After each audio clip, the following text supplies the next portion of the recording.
Alright, Shrub Crafters, we are on the new cowboy action range. One of the things me and the missus do is cowboy action shooting.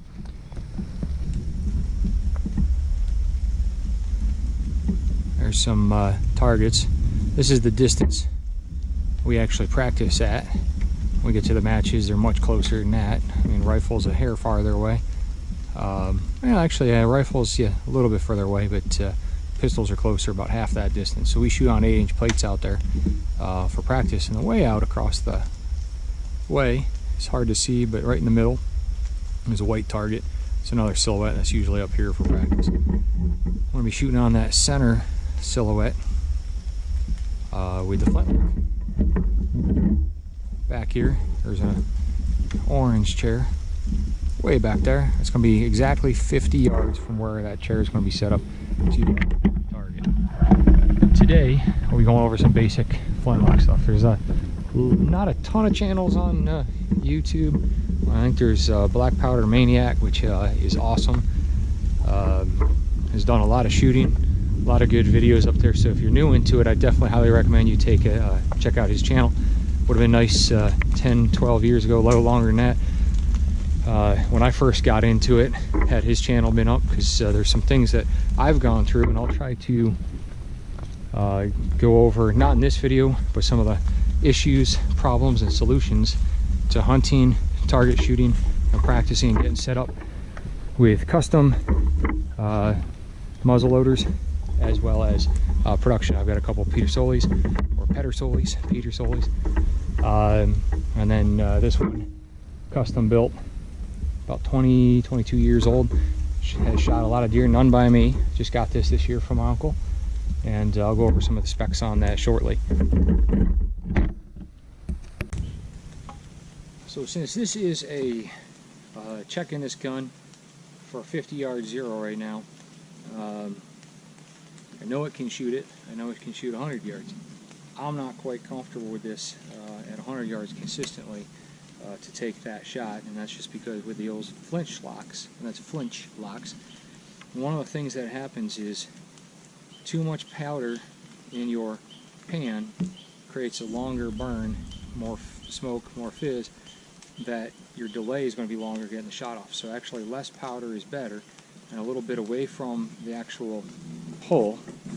There's a little hole right in the side.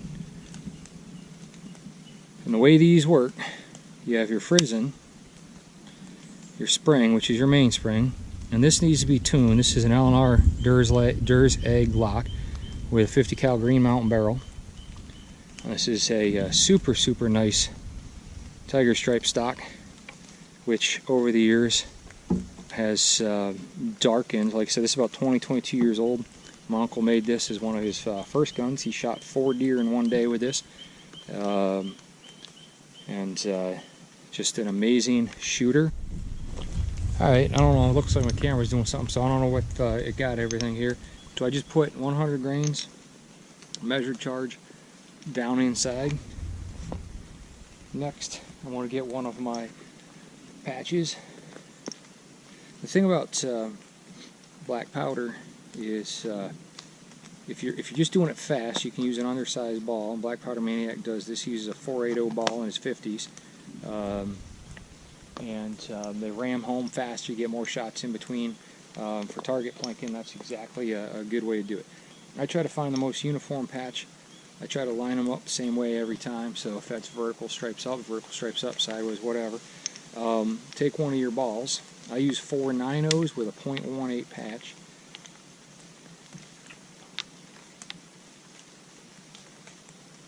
And that's consistent to across all of my guns if I'm using patch round balls. And what I try to do is I try to seat this exactly the same as well every time.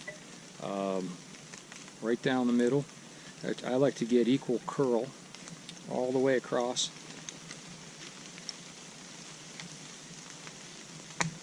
And then you're going to push that in all the way down with your short starter. And then I use even pressure all the way down, consistent to the bottom. Now some people you see throw them down there on the charge, nothing wrong with that.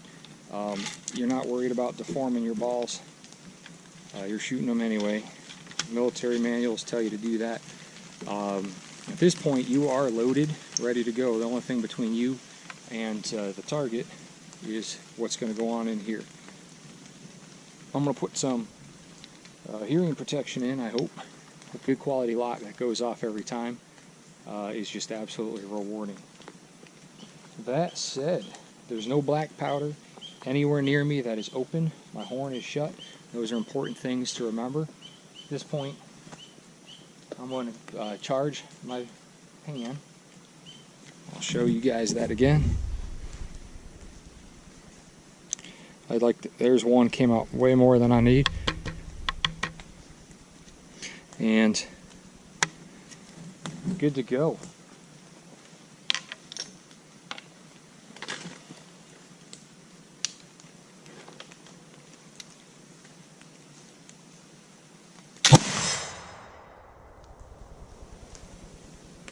And that's a hair trigger. Almost instantaneous. Smoke. Linger in the beautiful sun. And that is what it's all about. Let's go down. I'm going to set this gun down.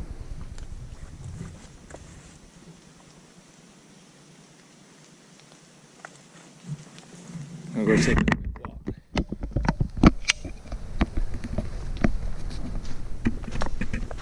Unedited, so you guys can see. It's a 1 in 66 twist on at Green Mountain. I can't remember the length of that barrel. I think it's a 36 maybe. Look how beautiful this is. Thunder's still going on in the distance.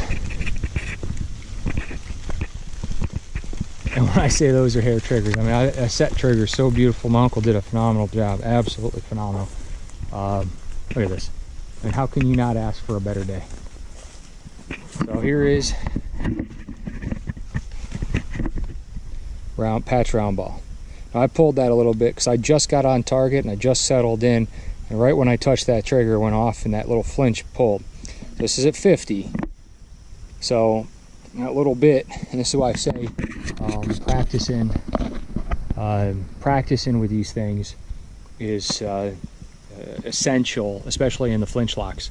One of the techniques you can do is get a little piece of wood, cut it down, and put it into your jaws, and just sit there at home dry firing and get used to that hammer falling, because it is different than a percussion. Percussion, it doesn't spark and flash so as much in the face. So cool though. I'll take that at 50 yards. I'll take that on a deer all day long, because if I was aiming at the shoulder, that's where I'm at. So these are AR-500 targets. All these are, and they're all angled slightly forward, and that way you can see what's going on. So there you have it. Homemade 100 grains out of a deer bone. All right, may or may not lost some of the beginning of that video. So this is one shot downrange. This is full cock. Again, rear set trigger, nice spark. Come to half cock. Always check to make sure your leather is out if you're using leather.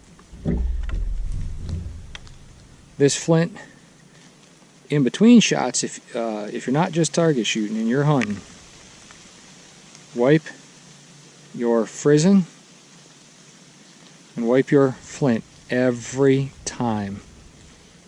You also want to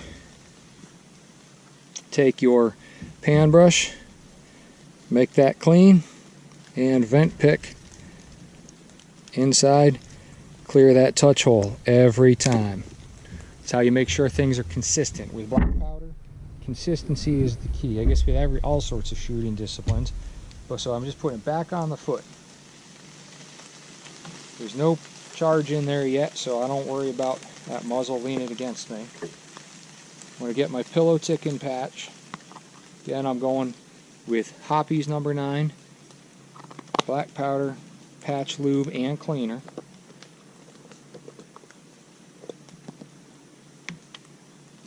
I am going to take my pre-measured deer's leg, 100 grains, 2F. That's something that's going to happen. You know, there is a little bit of waste factor in some black powder. 2F Goex. Down the barrel.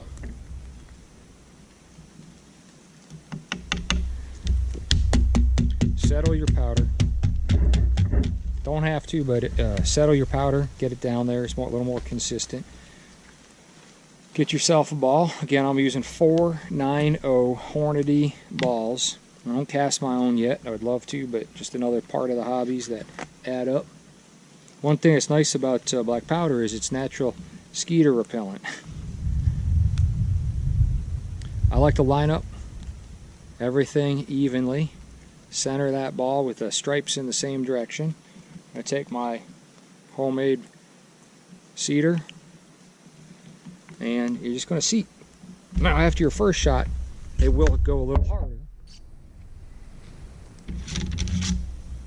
Same thing.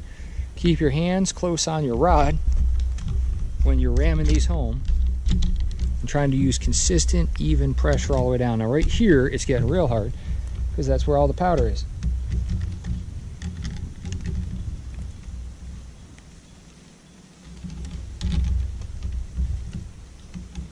Some people will throw it down there. Doesn't matter. The key, I usually have a ball and a range rod. The key is equal pressure every time and equal loading procedure every time to get you consistency. Gonna load up with my Swiss. Again, little bit. There we go. You can see how little is actually required to be in there, and slightly away, and that's how close, about an 1/8 inch, and we're ready to go again. Again, going from this rest, got water falling all over me, and these will still go off.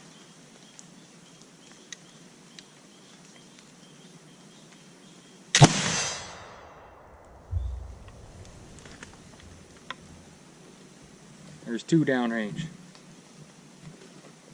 You can see, coming out of the touch hole.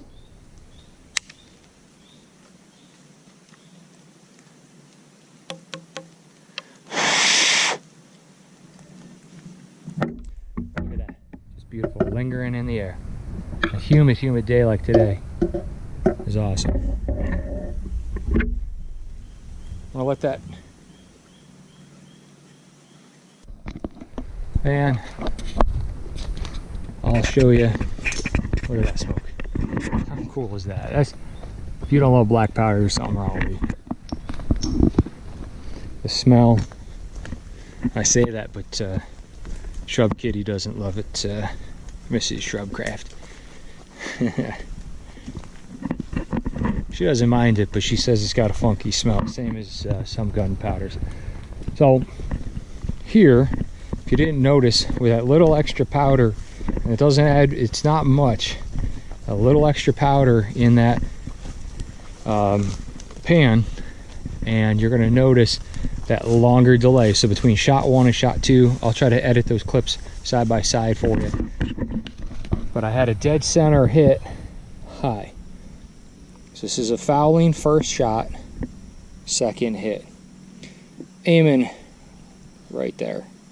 So, I mean, my pinky is where I'm aiming to there. So that distance and that distance. I mean, I'm happy with that, 50 yards. That's not acceptable at 100 yards, because if that were exponentially going out, it's probably meaning I'm probably gonna miss. And that's something I have to work on with a flintlock. Knowing your limitation. It's like archery. Knowing what you can and can't do with that piece, and that just comes from consistency and lots of rounds down range. And You know, I notice that my eyes close every time I shoot a flintlock. I don't tend to pull off the target much anymore, but unlike when I'm shooting cowboy or shooting regular guns and hunting, my eyes don't shut because you've got that big flash going off. So the key is follow through. So pulling back on the trigger and staying consistently on the target. Leaning against a tree, a stand, something is going to make it that much easier.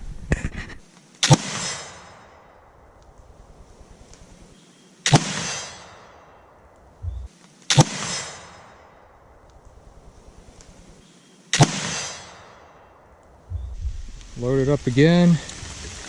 Got a lot of water in there, a lot of humidity. See what we got going on.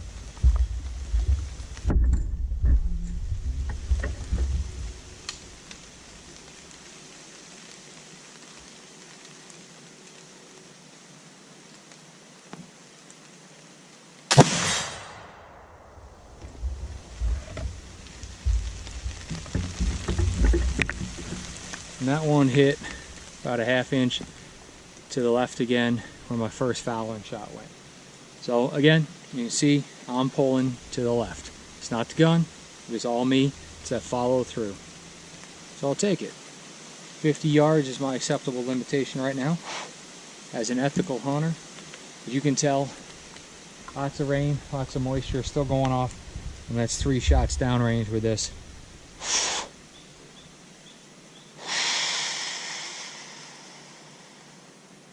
Perfectly happy.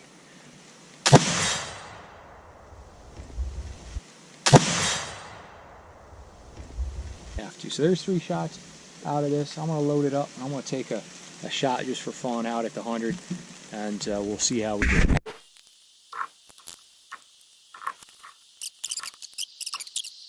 Knowing that I pull left, I want to aim to the right shoulder.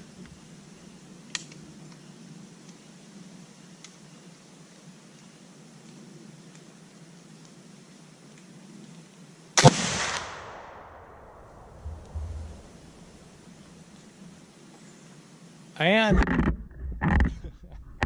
that's a miss. Whew. There you have it. 4 shots at 100. It's actually 96 yards from here. I missed. That's why I said I got my limitations. Once I